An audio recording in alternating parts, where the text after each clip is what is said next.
Good morning, કેમ છે બધાને? જય માતાજી, યુટ્યુબ ફેમિલી. આજે મને એમ થયું કે હું લોંગ વિડીયો બનાવું, તો વિચાર આવ્યો કે ક્યાંથી શરૂઆત કરું.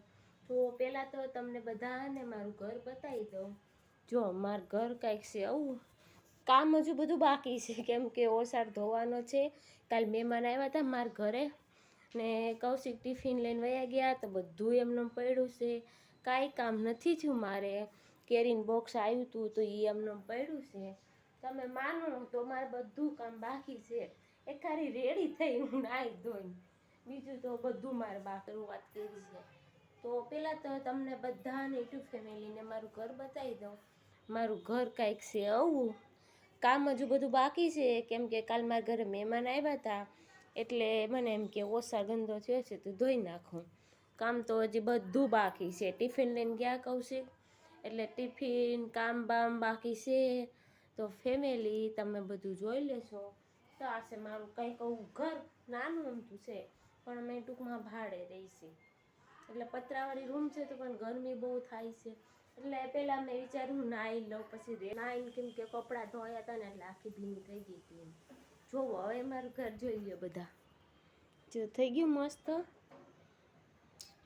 પણ રાધે કૃષ્ણ નથી મૂક્યા મેં, કેમ કે મારાથી મુકાતા નથી. એટલે બહાર જો પણ વરસાદનું વાતાવરણ છે. પછી મને ધાબુ, વરસાદ આવે તો મિત્રો કેવી મજા આવે આપણે નાહવાની. પણ વરસાદ કાંઈ આવતો નથી, ખાલી વાદળ થાય છે પણ વરસાદ નથી આવતો. તમે જોવો છો કપડાં આવી ગયા છે, અને હું પણ થાકી ગઈ છું. તડકો બહુ છે, ગરમી બહુ થાય છે, તડકો બહુ છે. પણ રાધે કૃષ્ણ નથી મૂક્યા મેં, કેમ કે મારાથી મુકાતા નથી. એટલે બહાર જો પણ વરસાદનું વાતાવરણ છે. પછી મને ધાબુ, વરસાદ આવે તો મિત્રો કેવી મજા આવે આપણે નાહવાની. પણ વરસાદ કાંઈ આવતો નથી, ખાલી વાદળ થાય છે પણ વરસાદ નથી આવતો. જો ફેમિલી પવન ઉપડ્યો છે બહુ જ, ચીપટા છે નાખેલા તો પણ કપડાં ઉડે છે ધાબામાં. એ તો સારું છે આપણા ધાબામાં ઉડે, બીજાના ધાબામાં ઉડે તો ક્યાં લેવા જવા પાછા કપડાં. તો 12 વાગી ગયા છે, તો હું જમવામાં એકલી છું આજે. કૌશિક તો ટિફિન લઈને વયા જાય છે. મારે આજે શું ખાવાનું છે ખબર છે બધાને? દૂધીનું શાક બનાવ્યું હતું ને હમણાં રોટલી કરી નાખું ગરમ ગરમ. ચાલો ફેમિલી, 12:30 થઈ ગયા છે, જમવાનો ટાઈમ થઈ ગયો છે. ચાલો હું તમને બતાડું. જો દૂધીનું શાક છે, પાસ્તા છે, રોટલી ગરમ ગરમ ને સાઈઝ છે. મારી જેમ કોણ ખાય છે બબલું, એ મને કહેજો. એકલા હોય તો આપણે જમવાનું તો ભાવે નહીં કાંઈ, કેમ કે કૌશિક ઓફિસેથી આવી ન શકે.